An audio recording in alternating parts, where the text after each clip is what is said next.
Kemarin kasroh ya, majrur, sekarang baru marfu. Nanti ada mansub, ada majzum.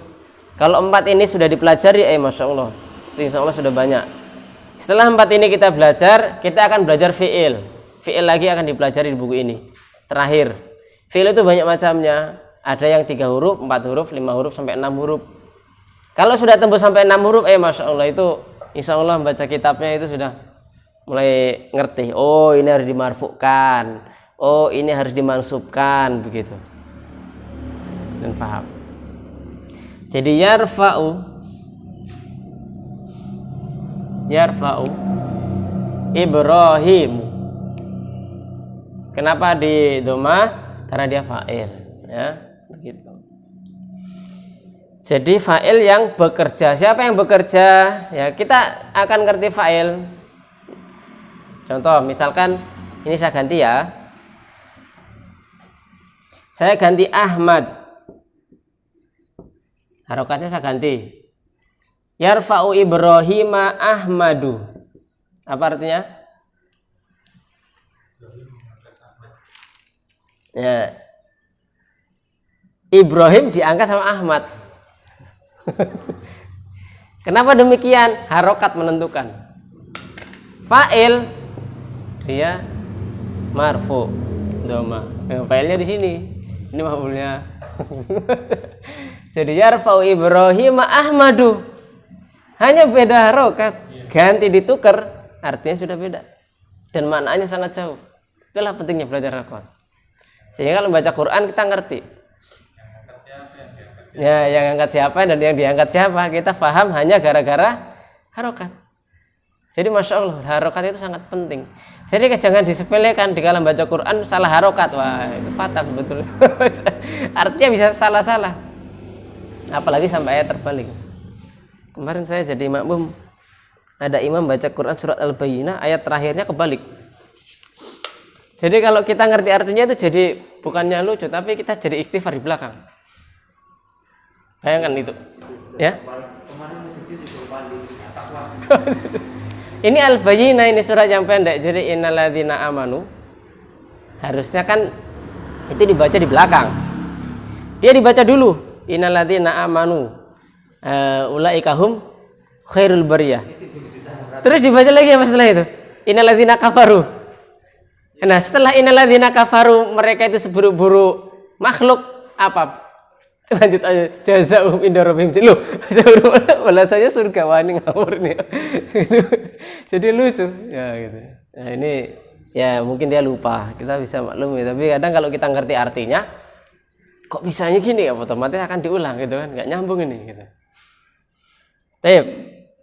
Kemudian contoh lagi, khatamallahu ala qulubihim, ya, khatama. Allah telah mengunci mati.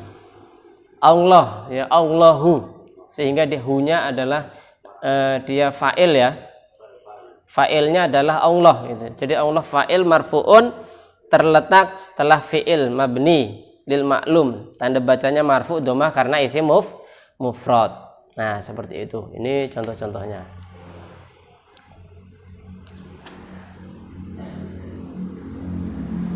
Itu di bawahnya lagi juga contoh Quran surah Yusuf ayat 110. Nah, namun sama. Namun intinya di fa'il. Kira-kira fa'ilnya sudah paham belum, Pak? Kalau sudah kita lanjut karena ada banyak ini. Setelah fa'il, naibul fa'il. Karena kalau nggak paham fa'il, naibul fa'ilnya nanti bingung. Naibul fa'il, pengganti fa'il, gitu. Kalau seandainya, boleh. Jadi nggak ada harokatnya. Kita kan nggak tahu siapa yang angkat, siapa yang diangkat. Ya, itu kejelian kita dalam membuat konteks, Pak. Konteks kalimat di depan apa? Kalau itu adalah konteks kalimat bahasa Arab, berarti terserah yang baca. Siapa yang mau jadikan maf'ul, siapa yang mau dijadikan fa'il. Seperti itu. Tapi kalau konteks ceritanya di depan itu sudah menggambarkan nanti Ibrahim yang diangkat, jangan dibaca marfu. Harus kita baca mansub meskipun kedudukannya dia setelah fi'il. Gitu. Jadi lihat konteks kalimat cerita di depannya. Nah, seperti itu. Jadi sebetulnya dalam bahasa Arab, Pak, dalam membaca kitab gundul ya, membaca kitab gundul. Pertama konteks itu yang baca yang menentukan harokat adalah si pembaca. Tapi bisa nggak si pembaca ini mempertanggungjawab apa yang dibaca? Maksudnya, dikala dia membaca marfu, betul nggak dibaca marfu begitu? Atau kasroh misalkan majrur kemarin, dibaca majrur, betul nggak dia membaca majrurnya? Nah, dia yang harus memilih dari konteks kalimat ataupun makna dari kandungan apa yang dibacanya. Begitu. Itu kalau kita membaca. Yang jelas ya kita akan mengikuti maunya konteks kalimat atau maunya kitab itu. Nah, gitu. Jadi kita harus, oh ini harusnya marfu. Kenapa marfu? Karena dia fa'il. Oh ini harus majrur. Kenapa majrur? Karena ada huruf jar misalkan, seperti itu. Begitu, Pak. Dan memang itu sering dipertanyakan ya, termasuk saya dulu. Ya itu bagaimana nggak ada harokatnya? Terus kita membaca bagaimana? Ya itu konteks kalimatnya, ya toh. Yang sejatinya itu kita yang baca, tapi lihat konteksnya juga. Gitu. Kita yang harus mengikuti konteks kalimat di situ. Belajar tauhid misalkan, habis min, kemudian min tauhidi, harusnya kan begitu. Ini dibaca min tauhidu. Pembacanya kalau dia belajar, oh enggak min tauhidi, kan gitu. Kenapa? Karena ada min. Gitu. Atau konteks kalimat, oh enggak, ini yang jadi marfu harusnya ini yang jadi kenapa dia marfu? Karena ini fa'ilnya, ini yang maf'ulnya, begitu. Dan inilah yang terkadang membedakan pemahaman orang ya, ulama-ulama dahulu dalam konteks bahasa Arab. Hanya gara-gara masalah, oh enggak ini maf'ulnya, yang satu punya pemahaman, oh tidak, maf'ulnya yang ini, ya itu enggak, ya akhirnya berbeda pendapat, berbeda ijtihad. Itu hanya gara-gara masalah pemahaman dalam bahasa Arabnya, begitu. Sama kita juga kalau kami ini kan setiap 2 minggu sekali ada kumpul-kumpul teman yang sudah pernah belajar, alumni-alumni yang belajar bahasa Arab tuh satu-satu di sini gitu. Kita kumpulkan 2 minggu sekali itu. Nah kita ngaji bahasa Arab juga belajar nahunya. Itu sesama kita aja beda. Kenapa mansub? Ada yang seperti ini. Oh ini nggak mansub, ini harusnya begini. Pemahamannya seperti ini. Bahkan satu konteks kalimat, apalagi kalau kita membahas tauhid asma wa sifat, itu banyak penafsiran bro. Banyak. Mananya harusnya seperti ini. Oh enggak, yang satu begini. Karena ini dalam segi Arabnya dia menjadi ini. Oh ini naatnya ini, oh gitu. Nah seperti itu. Itulah fungsinya. Semakin kita faqih dalam bahasa Arab, semakin kita pandai dalam beristinbat. Begitu Pak. Dalam masalah hadis juga begitu. Oh ini seperti ini harus dimaknai ini, begitu. Itu luar biasa orang yang ngerti bahasa Arab. Adapun kalau kami ini ya, kalau saya sendiri sebetulnya masih dalam tahap belajar. Tapi ya nggak ada salahnya kita berbagi ya Pak. Biar sedikit yang kita punya ya kita bagikan. Yang jelas di luar sana banyak yang lebih faqih dalam masalah bahasa Arab ini. Seperti itu. Baik, kita lanjutkan. Ya. Jadi fa'il sudah ya Pak? Fa'il, beberapa contoh fa'il. Kemudian jenis-jenis fa'il, ada yang mu'rab, ada yang mabni. Itu yang tadi ya. Apa bedanya mu'rab dengan mabni itu Pak? Ada yang mungkin tahu? Mu'rab itu masih bisa berubah. Kalau mabni itu sudah pasti. Ya, bisa berubah. Betul. Mabni itu paten dalam bahasa Arab ya. Biasanya menggunakan domir. Contoh yang tadi itu. Wa idh qulna, kan dicontoh. Wa idh qulna lil malaikah. Wa idh qulna, dikala mengatakan qulna, siapa fa'ilnya? Siapa fa'ilnya ini? Nahnu ya, huruf na ini menggantikan nahnu. Kami. Dan ingatlah ketika kami, di sini Allah ya, ayat ini ya. Lil malaikah, ya berfirman, wa idh qulna lil malaikati isjudu li adama fasajadu illa iblis, kan gitu. Dan ingatlah ketika kami, maka failnya adalah Allah meskipun di situ Allahnya tidak disebutkan. Nah, itu menggunakan domir dia, namanya mabni. Adapun mu'rab yaitu yang nampak, yang kelihatan ya. Dan dia bisa berubah. Ya, seperti itu ya. Namun yang paling gampang difahami, mu'rab itu yang dia nampak. Kalau mabni dia yang tidak nampak secara langsung, tapi ada. Ya, tetapi ada. Ini sebetulnya langsung ada latihannya, masya Allah. Nanti pelan-pelan aja Pak ya latihannya, nanti kita babat satu kali ya. Taib, naibul fa'il. Naibul fa'il. Naibul fa'il itu artinya apa? Dia itu menggantikan fa'il. Jadi pengganti fa'il. Halaman 61. Naibul fa'il. Naibul fa'il yang pertama dia isim marfu. Naibul fa'il itu selalu dibaca marfu ya. Enggak ada ceritanya naibul fa'il dibaca mansub atau majrur. Kemudian terletak setelah fi'il mabni. Ya. Lil al majhul, artinya fi'il yang dia pasif atau berpola fu'ila yuf'alu. Nanti saya jelaskan. Awal mulanya adalah penderita al-maf'ulun bih. Ya, jadi gini. Ini contoh singkat. Di sini juga ada.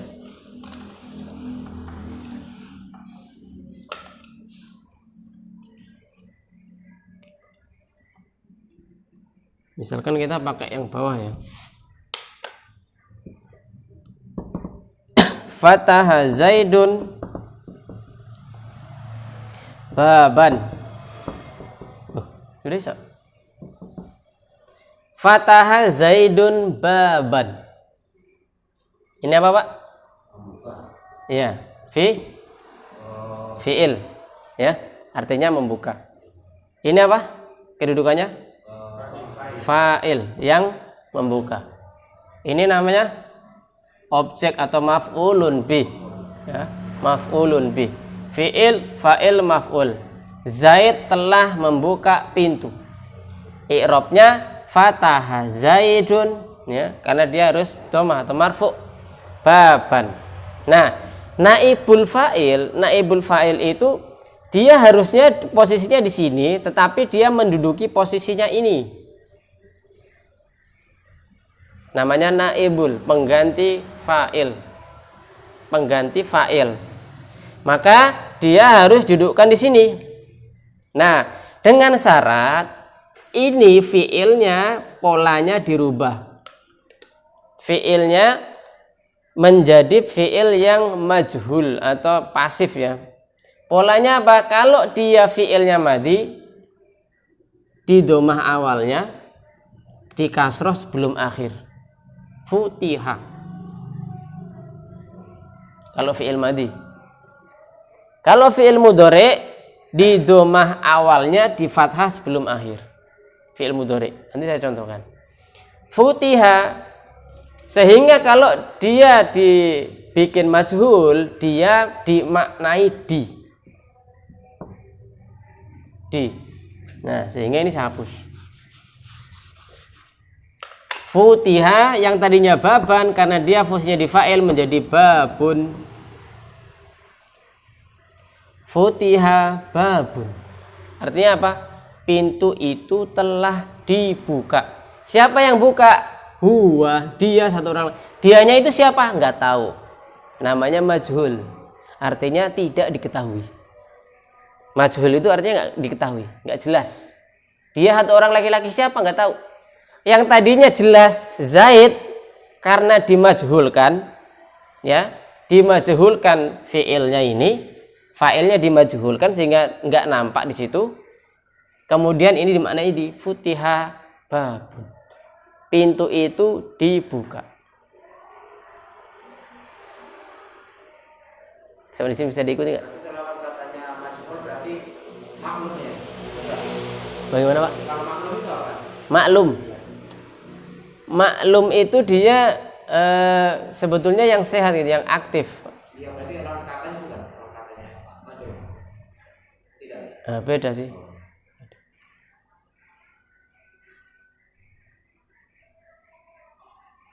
Fi'il dia mabni majhul. Mabni itu artinya bangunan, artinya pondasi kedudukannya itu majhul atau pasif.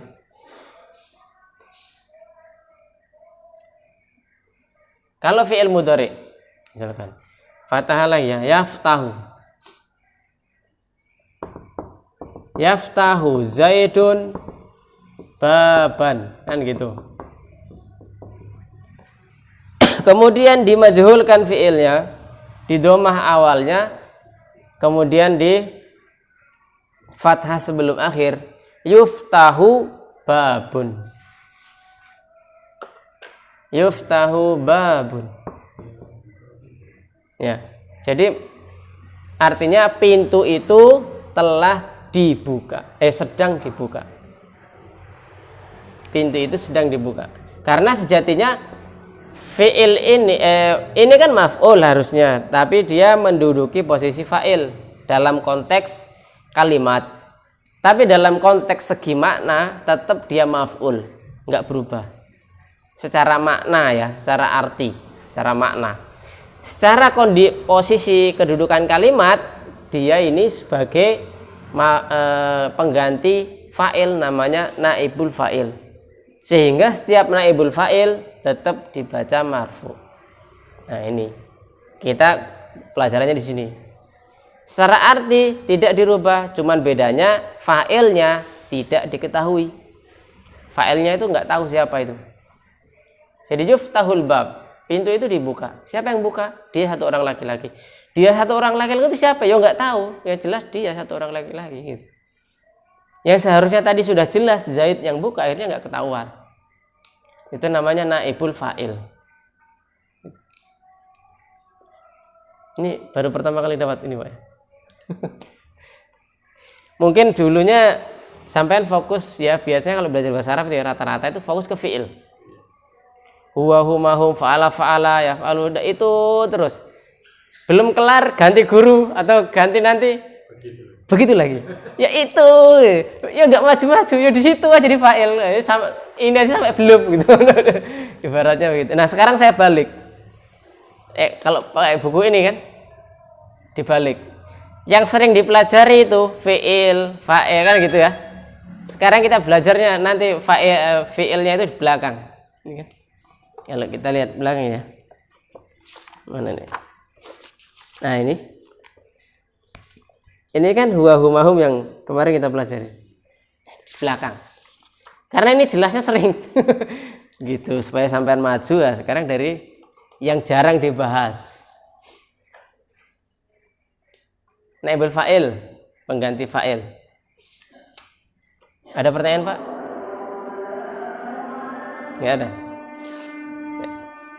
Sudah tarhim. Tapi Pak, berkaitan mengenai yang kemarin, kemarin kita sempat baca asmaun ya. Asma itu ternyata dia jamak, sehingga dia kalau majrur dibacanya tetap menggunakan kasr. Min asma'i. Kemarin kita agak bingung apakah itu dia isim layun sorib. Nah, ternyata dia adalah jamak taksir. Ismun menjadi asma, sehingga bacanya tetap min asma'i. Min asma'il husna. Tapi Pak, kembali ke, bolehlah kita latihan sedikit ya sambil nunggu azan. Halaman 56 ya, yang tadi fa'il, halaman 56. Dhahaba al-muslimu ilal masjid. Taib, dhahaba. Saya ingin bisa Haji, mau coba baca? Iya. Zahaba titik 2.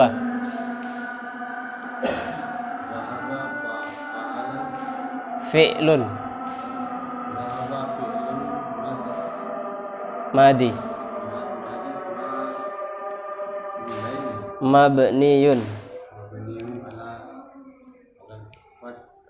Alal fat. Ya, alal fathi. Artinya aja. Bisa artikan? Oh, belum. Dhahaba ini sebenarnya penjelasan ya. Dhahaba fi'il madhi. Fi'il apa fi'il? Kata kerja madhi. Madhi bentuk lam. Mabniyun alal fathah. Mabni artinya dibangun di atas, atau dia aslinya seperti itu gitu. Alal fathah. Taib, sebelah. Monggo, Pak. Al-muslimu. Hah?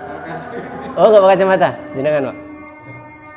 Al-muslimu. Al-muslimu fa'ilun marfu'un wa alamatun Raf'ihi. dhamatun li'annahu mufradun. Ya, artinya muslim ya. Al-muslim adalah gitu. Kan ini menjelaskan kata muslim. Muslim adalah gitu.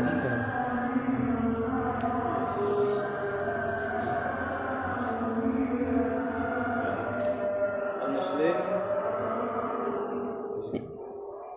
Yaitu atau adalah bisa bebas. Muslim adalah fa'ilun.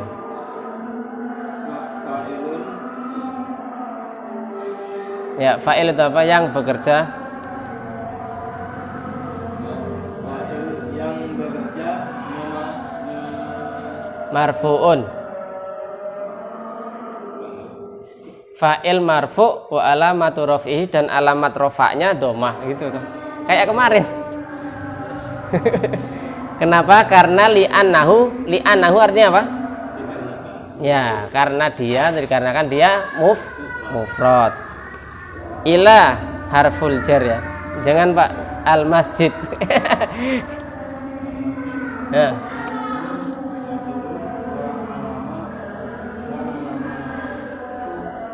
Jarhi kasrotun. Ya, jadi masjid adalah isim yang majrur.